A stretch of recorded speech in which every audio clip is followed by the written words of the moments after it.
We have such sights to show you.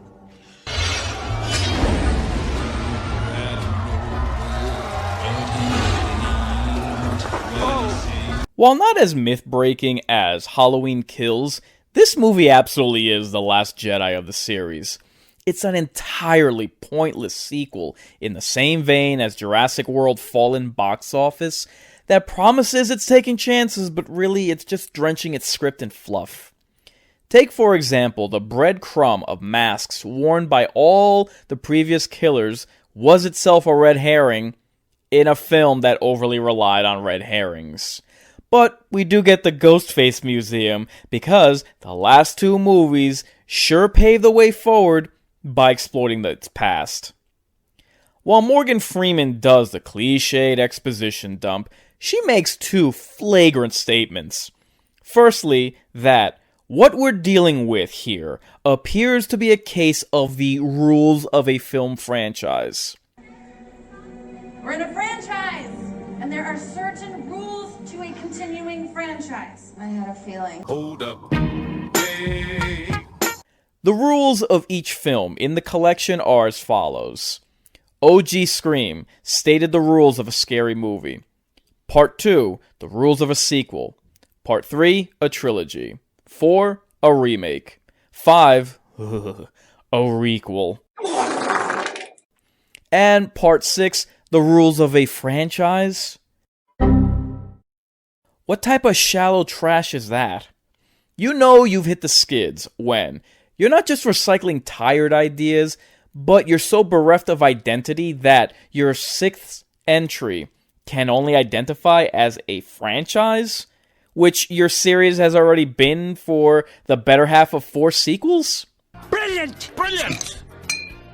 Secondly, Fish Lips lies out of her flat ass when Lady Lesbos makes proclamation that, according to said rules of the franchise, anyone can die.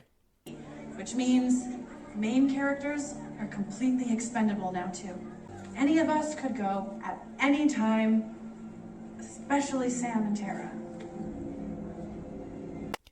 Guys, not only was this the same lame statement made in the previous sequel, you be sure to do Inkarnate a favor.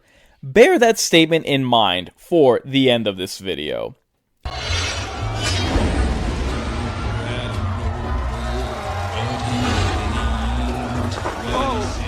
For the record, they've tried the college years take on the franchise as its second installment twice in this franchise.